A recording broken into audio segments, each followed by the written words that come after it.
This is Walt Disney World Today. Give us 5 minutes and we'll give you the world. It's Wednesday, August 23rd, 2006, and this is episode number 143 of Walt Disney World Today. I'm Matt Hochberg from mgmstudios.org. On the panel today, we've got Mike Newell of MouseWorld Radio. Welcome, Mike. Hi, Matt. And we also have Len Testa of touringplans.com. Welcome, Len. How's it going, Matt? Outstanding. Fair to middling. Messy. What the? Well, it's Wednesday, and we're answering listener questions, and we'll start off with a question from someone who didn't The answers are 7, 16, the Tomorrowland Speedway. The answers to all things and life in general. It's 42. 42. Our first email is from someone who did not put their name in, but I think their name might be P. Adams based on their email address. At any rate, the email is, the first time my wife and I went to Disney together, we were still dating back then, I remember getting a goofy ice cream bar with a chocolate shell and a vanilla ice cream and a caramel inside. I believe we got it at Epcot. This was 5 to 5.5 years ago. Is this ice cream still available anywhere at Disney? We've just been back about every year and can't find it. Yeah, I've got some sad news. I know exactly the bar that they were talking about, and so it was I believe it was vanilla ice cream, chocolate shell with a layer of caramel underneath the chocolate shell, and it used to be known as a Goofy bar, like sort of like a Mickey bar but for Goofy. They changed the name of it during the 100 Years of Magic celebration to something to reflect the 100 Years of Magic celebration. But then after that, once the 100 Years of Magic celebration was done, the bar left and has yet to return. Oh. It's so sad because I'm a huge fan of caramel and ice cream. Not like caramel flavored ice cream, but caramel the swirl in ice cream itself. Definitely right with you, Lon. It sounds Can't go really wrong good. with that. It's really there are very few caramel based things that aren't good in the world. Anyway, so sad. Our next email is from Jonathan, who writes, "Hey there, love the show. I am just about to book my Walt Disney World vacation. I was wondering what restaurants you recommend I book for the Disney dining program. I'm definitely going to use one of the meal tickets at Le Cellier, but if I can use the dining plan at Downtown Disney, I would love to try some of the restaurants down there too." Okay, I'll give you I'll tell you what the 4 are, and then we can debate the merits of them. There are currently 4 restaurants under the dining plan in Downtown Disney: Wolfgang Puck's Cafe, Planet Hollywood, Captain Jack's, and Raglan Road. Well, yeah, you know which one I'm going to pick, but yeah, I'm with you on that. Yeah, well, I'm just going to say there are 3 that are fine. I'm totally 100% against Planet Hollywood. I don't. There's just nothing special there. Yeah, not to mention you can get it in a lot of other cities around the country, so you don't need the burgers are good. I'll give them that. Is it worth the wait or the hassle? Yeah, I don't know. Actually, Planet Hollywood is a 3-star restaurant in the unofficial guide. It's the second highest rated among the Downtown Disney restaurants, in the area. Downtown Disney, Pleasure Island, West Side. And of course, Len, the restaurant that we've been alluding to that you would pick would be Raglan Road. Raglan Road, right? The highest rated restaurant in that area, 4 stars. I've told you guys about. I mean, if you've listened to the show for any length of time, you've heard me rave about Raglan Road. Jonathan, if you're going to go, try and go after 9 o'clock. There's a live band every night. After 9, there's Irish dancing. The food itself is great. I would definitely try the desserts. They've got this chocolate. They call it like a chocolate ganache, almost like it's a cake, but it's the flimsiest excuse for eating melted chocolate I've ever seen in my life. So essentially, it's a cup, like a Demitasse cup of melted chocolate, with the thinnest layer of a dough-like substance you could possibly make on top. And so you, as soon as you put your spoon through it, it's all melted chocolate at the bottom. It's for those people who are too dignified apparently to drink straight out of the Hershey's bottle. and that's what it is. But it's a really good dessert. I like the desserts. I like the fish and chips quite a bit. I don't think I've ever had. Well, they've also got bacon as an entree. Again, I mean, the further proof that civilization continues to advance. Bacon as an entree, love it. So I'd go with Raglan Road. But the other couple choices, Captain Jack's. Don't love Captain Jack's. I once ate there and they fed me part of the package that the vegetables came in. Oh no! Eh. Oh, lovely. Oopsie. Yeah, and then there's Wolfgang Puck. I don't love it, but whatever. Yeah. I'm with you also. I would go Raglan Road, and Mike knew you also went with Raglan Road. Absolutely, yeah. They have a shepherd's pie there that's out of this world. Everyone, I don't really love the shepherd. I mean, I don't like shepherd's pie in general, but people rave about it there. It was so good. Yeah, was it? Yeah, it was fantastic. You guys ever have any of the beers there? I don't know that, I'm not a big beer drinker, but... I went with the standard Guinness while we were there. Yes, Guinness. My one weakness, but anyway. Our next email is from Martin McIntosh, who sent us an email about something that already happened. So instead, I'm going to read the bottom of his email, which writes, "My entire trip has been modified based upon your podcast. This is my first trip to Walt Disney World, and I have never heard of your podcast when I booked the trip. So I changed my reservation to Scopa Towers. Thanks, Mike. I'm enjoying my new digital camera with the money I saved. My friends and family think I'm a nut because I made reservations in January and have every part of my touring plan in my Palm Pilot. I can't thank you enough for the wonderful information that you share each episode. I really feel that I'm prepared for just about anything. From the bottom of my heart, thank you all." I hope the trip went well. If you're still listening, it's Martin? Martin, yep. Martin, right in. Let us know how your trip went. Our next Unless you actually saw Mike Scopa in the parks, in which case just send us the bill for the therapy and we'll be done. And the damage. And the damage, yeah, whatever it was. We apologize in advance.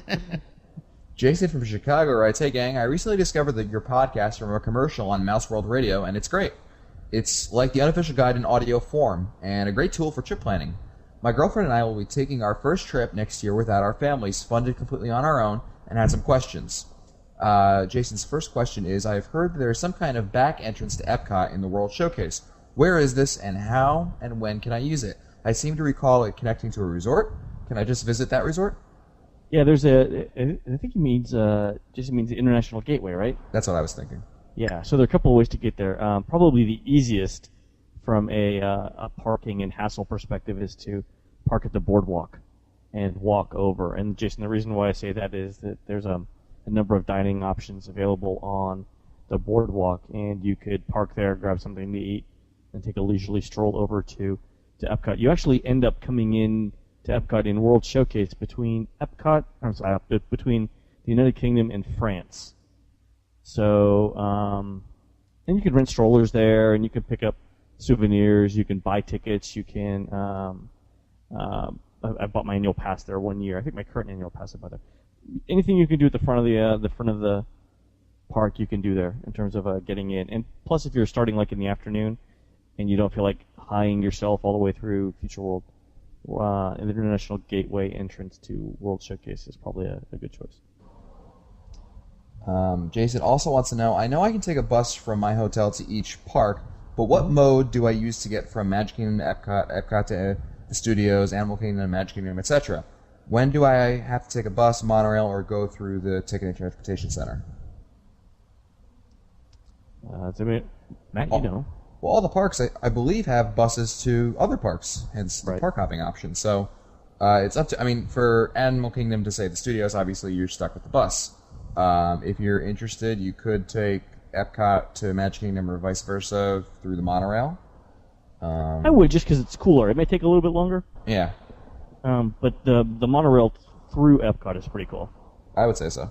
But there is always a mode of direct transportation from each of the parks to any of the other parks. Right.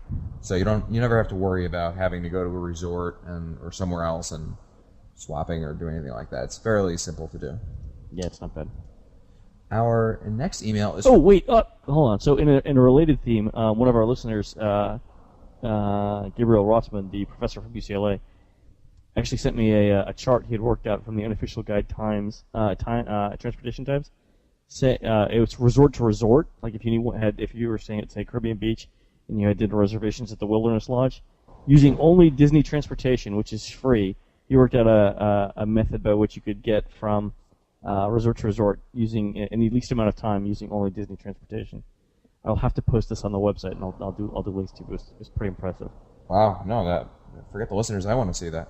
Yeah, it's definitely good on the website. I think I have to clean it up just a little bit and do a little bit of QC checking on it, but I'm sure it's very, very close. Excellent. Yeah, kind of neat. Lindsay Swantek of Palatine, Illinois writes, "Hi, Disney buddies. I am a huge fan of Disney and water skiing. I recently got outdated Disney materials from the library, which showed pictures of fur characters, Donald and Goofy, water skiing. These books and videos are kind of old, from the 80s, but I would love to see this. Do the characters still water ski? If so, how can I catch the show? If not, why did they stop? I imagine this would be a difficult task. I'm not really sure how they managed to do it in the first place, but I'm really impressed that they did. Peace, love, and Mickey Mouse-shaped Rice Krispie treats dipped in chocolate. Yeah. Nice. Peace, love, and Mickey Mouse. That's one of the first favorite Disney shirts I had. Peace, love, and Mickey Mouse. All right, so I think she's talking about the Wonderful World of Water ski show. Oh. And I don't think it's from the 80s. I think it was from the very early 70s. All right. And if you, Matt, there's a website, a fantastic website called Widen Your World, which is dedicated to extinct Disney attractions. Mm-hmm. Has a great overview of it. And Matt, I've sent you the link. Just throw it in the show notes if you could. Do you know what the motto for the show was? What? I've got nothing witty to say, so no, I don't. Nothing witty I can say on the air. Yeah. So it's called Dogs Do Ski and Men Do Fly. Very nice. All right. So anyway, big shout out to Mike Lee, who runs that Widen Your World website. It's a personal favorite of mine. It's got photos and a really nice description of the attraction. Lindsay. It I is don't a know if I great call it an site. attraction. It only ran for a year. It was on the Seven Seas Lagoon, by the way. Well, I imagine that. So part of the Disney reason and why- water skiing, that's an interesting sort of combination to... Yeah, I imagine that they had to cancel it because it's Safety. I mean, to keep those things. Oh, no, never mind that. I mean, to keep them clean is annoying. I mean, know? how many people actually have that sort of skill? I mean, it's one thing to be able to do stunts while water skiing. It's another to do stunts while water skiing while wearing a Minnie Mouse outfit. And not too many college program kids can do that. Yeah, I'm thinking, they're really I think it's a commentary on the state of physical education of high schoolers in the United States. They can't really do that. What do you mean they don't teach you this anymore? Oh, did you guys see this slightly Disney related? You guys saw the new Hilary Duff movie that came out on Friday? Sorry, fresh out of 8-year-olds to have gone with. Nice. Actually, I had one, so I went with her. Okay. But for those of you who saw the Lizzie McGuire show, what's the name of the show? The movie? High School Musical 4. I'm not sure. No. No, can you look up the name of the Hilary Duff movie because I've forgotten it now. Anyway, How'd you the like point it? was it? No, how'd you like it? Oh, yeah, we liked it a lot. But the cool thing was in the Hilary Duff series, the Lizzie McGuire series on Disney, the PE teacher was this big, husky woman, and she actually has a small part in the movie, which is 5 years after the Lizzie McGuire show ended. So it was kind of funny because you could see as soon as they showed the woman on the screen, all the parents looked at each other and said, "It's the PE teacher from Lizzie McGuire." It was really the kids were completely oblivious that it was "Oh, she's in this too." Anyway, what was the name of the movie? It was Material Girls. Well, anyway, sorry for the segue. We'll have to That's all right. Netflix that one. Our next email is from Avery Mayer of Allentown, Pennsylvania. Hey guys, have you seen that new movie with Hilary Duff? Oh no, wait, that was last question. That was nice. That was sweet. Hi, all. Love the podcast. I would like to know if you think the Finding Nemo musical will be open by mid-November. Probably, yeah. Yeah, I Isn't it supposed suspect. to be? Yeah, I mean, Yeah. I think I can't remember. I'm getting the Nemo musical confused now with the Sea Cab ride at the Living Seas, but I think that I thought, correct me if I'm wrong, Len, I was thinking maybe around October-ish. Yeah, I think I heard cast previews starting in late October. I could be so wrong on that. Yeah, But mid-November. I I think they would like to get it open by the Thanksgiving obviously marks the beginning of the holiday rush over there. So I'm sure we have something here on touringplans.com on that in the update section, which is free. sure, I'll put a link in the show notes to that one. Thanks. Stephen Johnson wrote, Mama Melrose's ranking doesn't surprise me. It and Boma are one of our family's must-do list every time. We love Mama Melrose. Yeah, it's kind of surprising though. I mean, that it was rated so highly in the guide. I mean, it's always been pretty solid, and I think we've said on previous shows that the appetizers are really a strength there because number one, they're good. Number two, you can divide them in half or essentially make an entree out of them. I mean, the thing that surprised me is almost 90% thumbs up, 89% thumbs up. That's pretty high for a restaurant, especially a restaurant in the studios or in a theme park. Great. Just going back to Melrose, it's one of those under the radar restaurants, and as restaurants start out under the radar, they tend to be able to, everyone goes in thinking that they're terrible because they've never, they're not the premier restaurant, so to speak, and they become pleasantly surprised, and I think that they get that, they have that ability to kind of, impress a lot of people. And I've always enjoyed Mama Melrose. I think it's a great restaurant. I think it's a much better value than, say, the Sci-Fi, which, people still to this day love for reasons unknown. I guess people just like spending money for no reason. But I love the Sci-Fi. Nice. Our next email is from Patrick, who writes, "Hey guys, we will be going to Disney World soon. We've decided to stay at the Hilton across the street from downtown Disney.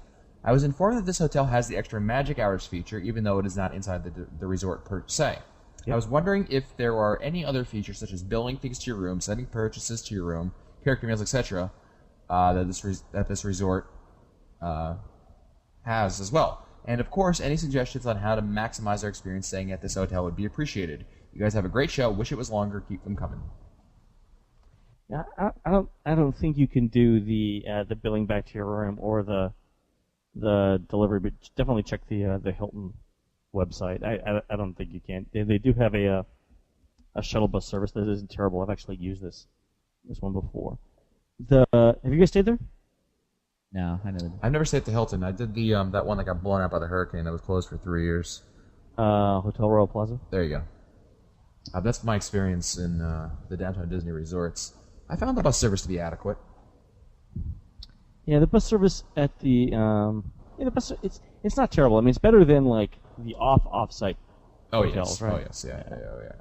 I mean, they're like the bus service is like the stepchild of Disney's bus transportation system, but it's still usable.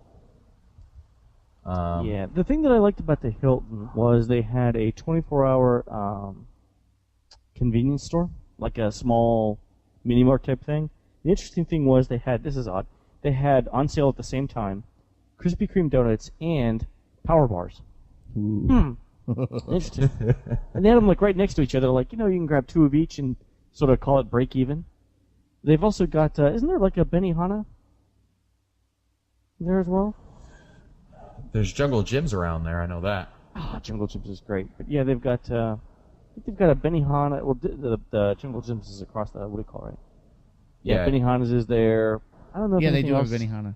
Shout out to Darcy for introducing me to the wonderful world of Jungle Gyms. For anyone who hasn't been there, it's a great emphasis on cheap but good off-site restaurant. It's probably more food than you can reasonably expect. Because didn't I buy you guys dinner or lunch there one time? No. Were you there, Matt? No, I went. This is a Team Matt meeting we had over there. Okay, so it was me, Darcy, Bob, Rob, and Fred. We all went to lunch, all had burgers. I think Darcy's a vegetarian, so she had the veggie burger. But they've got like 100 different burgers you can get, right? All different theming. It's like an inexpensive Fuddruckers, same quality food, and I like Fuddruckers. And it was like $50 for the 5 of us for lunch. And there was more food. It was like they had to take the food away because I was so full that I couldn't look at any more food. That tells you something Len can't look at. Yeah, no, really. I mean, really, because I can eat. And yeah, that was good. Anyway, the Benihana is just okay at the Hilton. I think it's a great resort. Probably, definitely top 3 in terms of downtown Disney resorts, depending on what you're looking at. Its strengths are it got a lot of stuff, got a lot of restaurants, a lot of activity, a lot of things to do, and you get the extra magic hours. I like the rooms too quite a bit. Great. Well, that's it for us today. If you want to find older episodes, read your show notes, or send us your comments, visit the Walt Disney World Today website at wdwtoday.com. You can also email us at questions@wdwtoday.com. For Len Testa, Mike Scopo, Mike Newell, I'm Matt Hoffner. We'll see you on the next show.